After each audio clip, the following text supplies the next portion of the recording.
Hey, welcome to Gunners TV. I keep messing this up. So basically, I've got two ideas. Next season, I'm going to be going to a lot more Arsenal games. As many Arsenal games as I can get to, really. I can't, because I'm not a season ticket holder. I can't really get to many away games. I think I could pick up points. Once you get enough points, you can then apply for away games.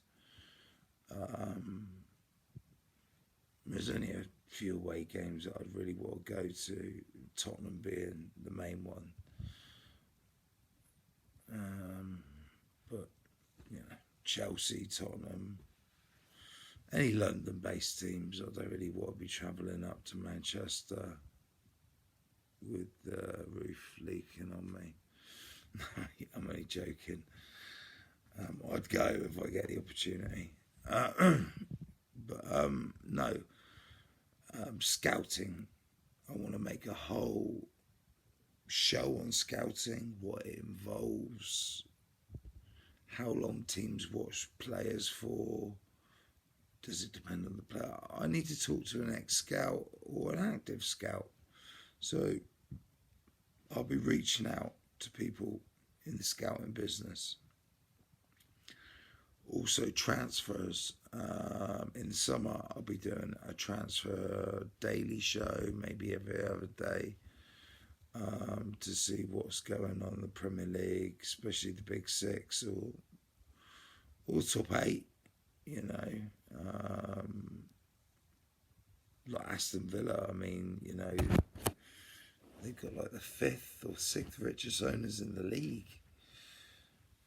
So expect Gerrard to be making lots of changes and transfers. There's a lot of money in the Premier League.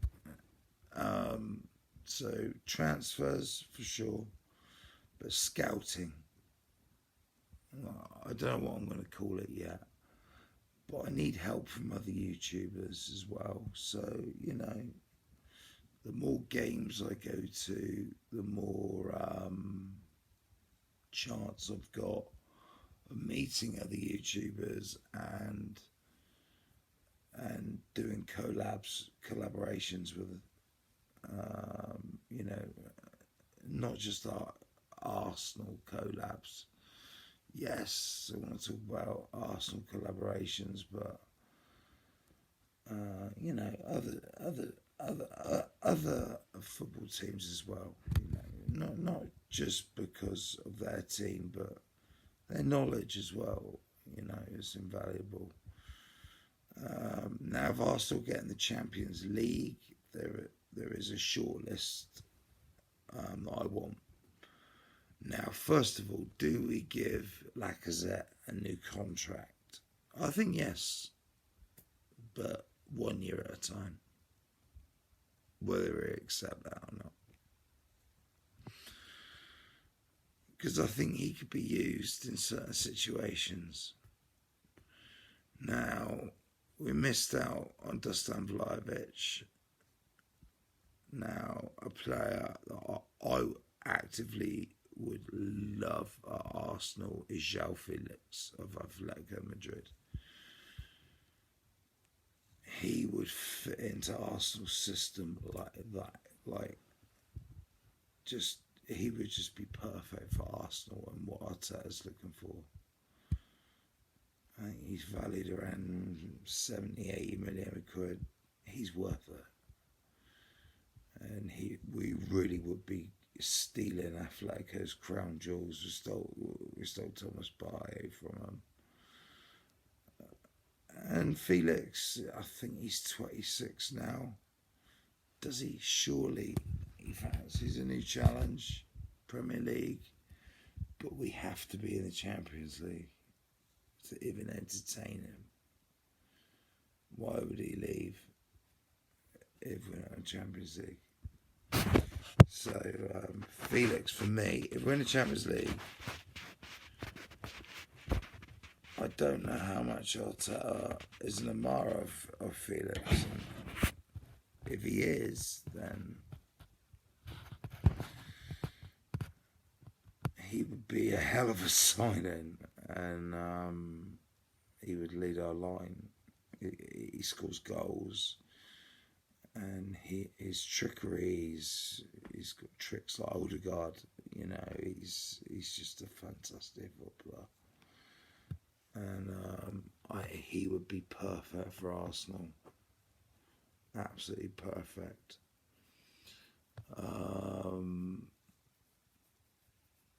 Serge Gnabry is the second one. Look, if we're going to be in Champions League, it's great having all these young players, but they've never played in the Champions League, ever. We need experienced Champions League players to come in. Gnabry, ex-Arsenal player, we know there's a place in his heart for Arsenal. He's refused to sign a new contract with Bayern, which means he wants to leave. Or he's after more money. I don't know. For me, I think he wants to leave. So I'd keep your eyes open on that one. I think Gnabry, definitely, and he would be a superstar coming into the team. Like, you know, he's a goal machine, and he's just a fantastic footballer. Number 3, he's already at Arsenal. He's at Marseille. William Saliba. I'd be absolutely furious if he didn't come back to Arsenal, but he is coming back. Now, if he wasn't, I'd be saying, let's go out and sign him. You know, Real Madrid have been sniffing around him. That's how good he is. You know, and yeah, good Ben White and Gabriel have been playing this season, but I believe that William Saliba is that good. He could knock Gabriel or Ben White out of the team. It depends. I think Arteta's going to... I think Arteta's finally found what he got, 4-3-3. So that only really leaves one space open, and that's drop. Look, he's going to get game time, and he's going to get cup games, and that to prove himself. And look, man, we've been touch wood. We've been lucky this season with injuries with Gabriel and White. They haven't really been out. They haven't been out injured. COVID, that's bad. But come on, if we're going to be at the top, in the top 4, and if we make it in the top 4, we've got to establish ourselves there. We can't be there for one season and let Manchester United straight back in there the following season. Tottenham, if Conte stays, Tottenham will be stronger as well.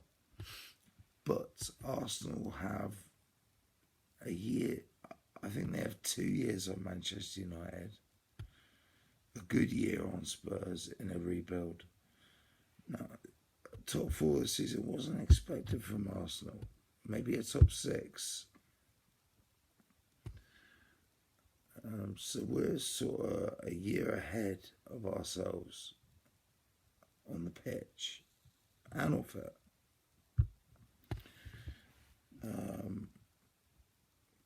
Canny investment. Look, I think the Cronkies would be very, very happy with Arteta getting them in the promised land, big money land of Champions League football. But we're not there to make the numbers up. We want to qualify for the knockouts if we get there, and we want to make an impact. And because we're a young fearless team. You know, if we do get through, we're not going to be a team you're going to want to play. Emirates will be a fortress.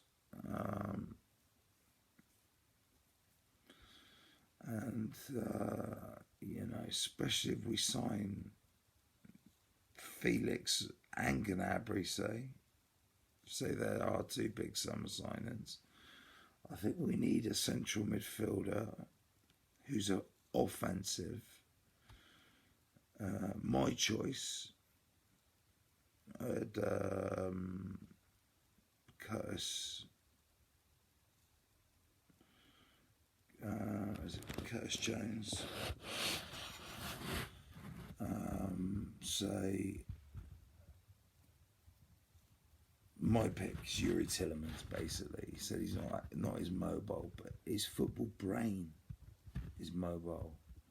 Dennis Bergkamp wasn't the most mobile, but his brain was.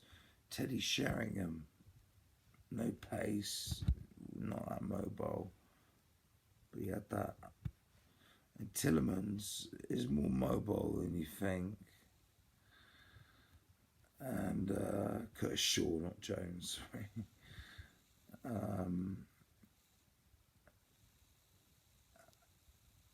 And Tillemans, he might not be action man, but he's very intelligent and he will score goals.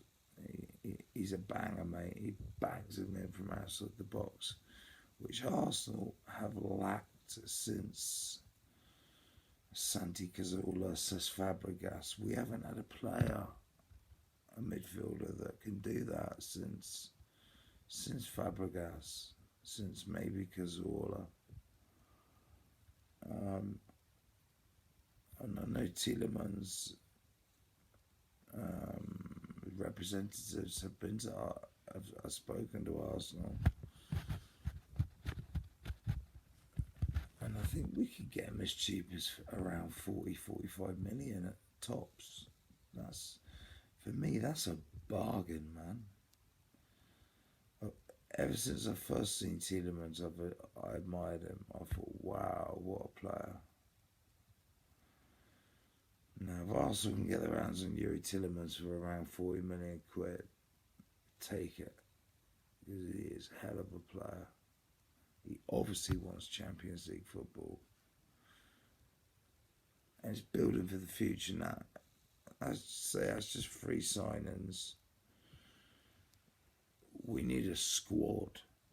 You know, if we sign Gnabry, it's the end of Pepe, and it really is. You just can't see Pepe getting minutes if someone like Gnabry was to come in. So Arsenal's squad's very thin, but we've got rid of so much dead wood, and that's something Manchester United and Tottenham have to do. They have to get rid of all their crappy deadwood players. We've already done that, and I think without having to go out and buy all these players, we fill our bench with our academy players. Not all, but majority of them will be academy players that have earned the right to sit on that bench. You know, Sambi Lokonga, bless him, you know, he putting the firing line. But he was scouted, you know, and he's one for the future, like I say. You might see a bit more of him next season, and you know, but he's got a long way before he dislodges Thomas Partey. But again, you know, Partey's took on a different role. Will Granit Xhaka be at the club next season? He's probably having his best season in an Arsenal shirt. But for me, it's time to move on from Granit. As good as Granit's been, I'd rather see Tielemans there. He's playing in that more advanced role, Partey sitting. I'd rather see Tielemans there. I just would.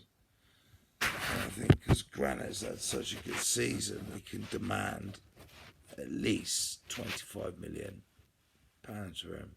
He's worth it. I'm trying to get him for like under 15 million.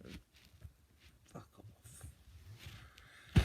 You know, he's the captain of Switzerland, mate. He's played a blinder all season. If we do get in the Champions League, he's been a mainstay and one of the reasons why we're in the Champions League. You know, him and Partey build a good partnership, but I think Tielemans and Partey together would be a fantastic partnership with Odegaard. But there are other midfielders that I know. I'll go into that on my new scouting show next week, possibly.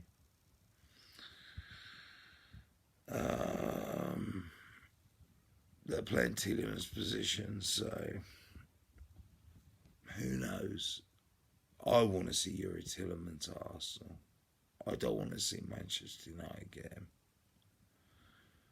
He's too good. He's too good for Man United. Let them have let them overspend like they always do on fucking some big name over a load of crud. I think it depends on who Manchester United bring in as their coach, to be honest.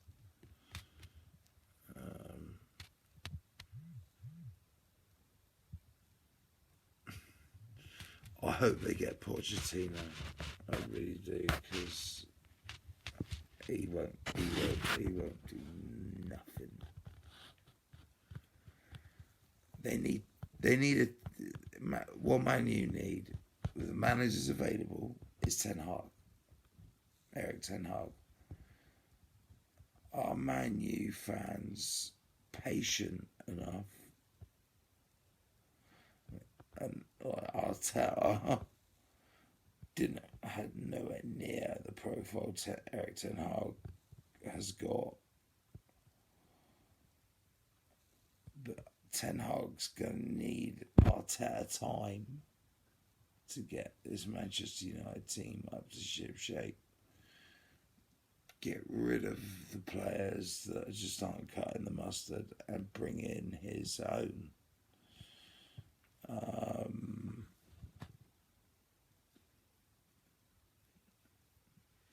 I think you're going to have to give him the time. If you give Man U fans a patient and give Ten Hag time, years. We're talking years. He's not a miracle worker.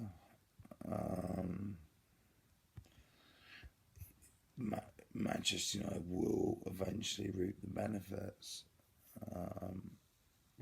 We'll see. I'll be bringing updates from, like I say, the top six, the big six, and teams in and around. Anyway, the stream's coming to an end. I'm getting ready for Manchester United versus Atletico Madrid. Second leg, 1-0. And I want to see how João Felix gets on, my man, João Felix. You know, got a thing for João Felix. I really want him at Arsenal. I really, really want him. I want to see how he gets on against Manchester United tonight against the Fridge and Varane. He's lucky Varane's there, otherwise the Fridge would get fucking destroyed. Anyway, he could still get destroyed. Ranić versus Simeone. Diego Simeone. Do I want United to go out or stay in? It's a tough one.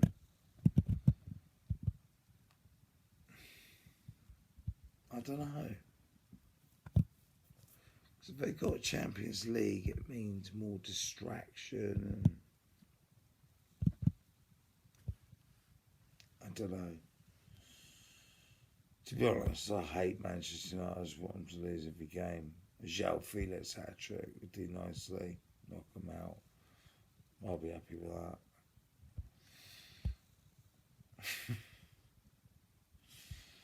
that. I just got to say, Man U versus Spurs. But great goals from Ronaldo, yeah, but the quality of that football match was appalling. And neither of them teams deserve to be anywhere near the Champions League next season.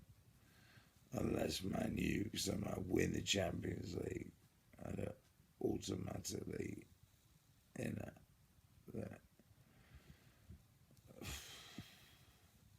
When you watch Arsenal and then you watch Man U or Spurs, you realise Arsenal are where they are on merit. I'm starting to realise that now as the season's gone on. We are where we are because the rest are fucking shit. And we're not the best of a bad bunch. We're actually a good team. We're becoming a good team. And next season, watch out. If we do get Champions League football and bring in some real top quality players, we will cement ourselves in that top four. And we'll be hard to dislodge. You know, especially with a rebuild at United, a rebuild at Tottenham. Could be Arsenal's for the next few years at least. And then who knows what happens in between. Anyway, thank you for joining. Please hit that subscribe button. It's really important to me. I'm not too bothered about the likes or anything like that. Share it. But hit that subscribe button. And peace. And come on the Arsenal tomorrow against Liverpool. Come on, you Gunners. Peace. Love. And I'll see you at the Emirates tomorrow night. Maybe live from the Emirates tomorrow night.